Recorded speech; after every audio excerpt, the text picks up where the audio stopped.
Another interesting way of using the Visualiser is to use it as an input device to create animation sequences. Oh, right. Okay, so we're going to drop the camera down now, here, and point it that way. And then what I'm going to do is put a backdrop behind it and create like a stage area. So I'm going to use the lights just to hold that in place. And then you can see there what the camera can see, and it's created a stage area which I can now place figures into to animate. How does this work with packages on a laptop? Well, it'll work with any software package that you wish to use which has got a feed coming from a camera device of any kind. So you just click on the camera icon and it will pull the feed through from this device.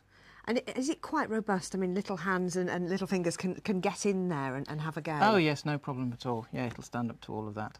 So there's our feed coming through, and that's what we can see. And if I want to now create animations from this sequence, all I have to do is press the capture button here, and it will take a snapshot of what we can see at the moment. And then I simply move the figure and repeat. And I can carry on all day doing this if I wish to. Which I'm sure you have done in the past. Yes. And have great fun. What subjects can really utilise this? It's probably English more than any, because it promotes speaking and listening, and you can recreate scenes from plays, for instance, or texts, and put them on here. I had an A-level English teacher talking to me once who said this would be brilliant for recreating scenes with her A-level English group, but I've also done the same thing with nursery children when we've wanted to animate caterpillars, for instance, in a lesson that we were doing about mini beasts. So any level you can work with, really. Just have great fun with it and just be creative. And again, it's about using your imagination, having a going, seeing what you can get at. Because I just looked at that and thought, actually, I suppose you could, with a music class, you could even have a go at sort of mocking up sort of small music videos. And yeah, indeed, you could. So when I've done that, I could close that and replay that back here. And you can see what we've just produced there, a little animated sequence, like so. And then if I close that down, I can show you something else. So if I exit that. And it's very simple, isn't it? It's all very click one, click two, you're done. That's right. So on here, there's the same little pirate sequence with some music on there as well. And again, for young children and young and old, really, just great visual stimulus and making you think about things in a different way. Exactly, and very simple to use. Yeah, yeah. And again, can you, once you've done this, store it and be put onto a DVD? So yes, you could do. You could store it away, put it on a DVD, distribute it if you wish to, put it on your website, be creative and, you know, showcase your children's work in this way. Absolutely brilliant to be able to do that. On this slide here, you're seeing what I've done is I've taken snapshots and saved them, and then we've put that into a sequence so we could do story writing based on this, either putting bubbles coming out of the speech bubbles coming out of the characters' mouths and doing speech, or writing text to go underneath with the story. So we could do that kind of thing. And could you add audio as well? Because that, I know, gives children a lot of confidence, isn't it, to actually, you know, put something down, hear their own voices. Yeah, exactly. So in this next one here, what I've done here is I've recorded some children actually telling me the story. Alex told Jack about his treasure. So each slide tells one part of the story. And of course that could be in any language, so we could actually create a talking storybook in French or German or Spanish or any language you choose. So again, great for learning languages as well. Exactly, yeah, great fun. And then some other examples that we've got here. Here we've got Pirates of the Caribbean.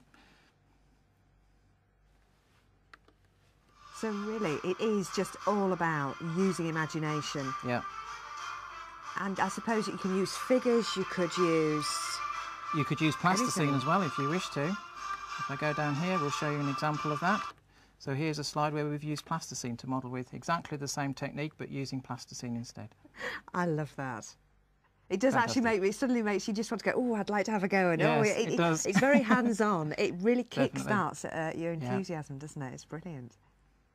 Another example I've got here is of a caterpillar, so a lesson that I was doing about mini beasts, and I got the children in the lesson to actually make their own caterpillars. So here's what they did, and then I gave them this example so they knew what they'd got to do. So that's it. So again, it's being able to show by example, but then letting them actually get on board and have a go themselves. That's right, yes.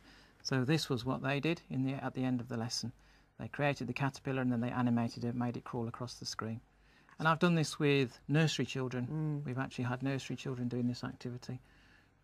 Very simple to use because all they've got to do is press a few buttons, and they did all of that themselves. And again, you know, it's one of those things that to see the end result like that, especially for the young ones, is fantastic. So motivating for them. Really good. If I want to pull an image from the Visualiser into a Word document, then if I open up Word here, I can pull a feed straight in from the Visualiser and capture an image and pull it straight in, which again makes things nice and easy for me as a teacher, because it might be a piece of students' work that I've placed underneath there that I want to show, or a page of text from a book, or an object that I've placed underneath the Visualiser, and I want to do some work around that, and I want to place it in a Word document. So all I have to do is press Insert here, and then tell it that I want the feed coming through from a scanner or a camera, which is what this effectively is, and then it recognises that. I go Custom Insert here, and it says that's what I can see. Gosh. So if I now press Capture, there is that same image now inside Word. It's as easy as that. It is that quick and that simple. It really is sort of 2 or 3 clicks of a button and you're there. And I can just do whatever I like with that. Reformat it, move it around, change its size and build it into a document.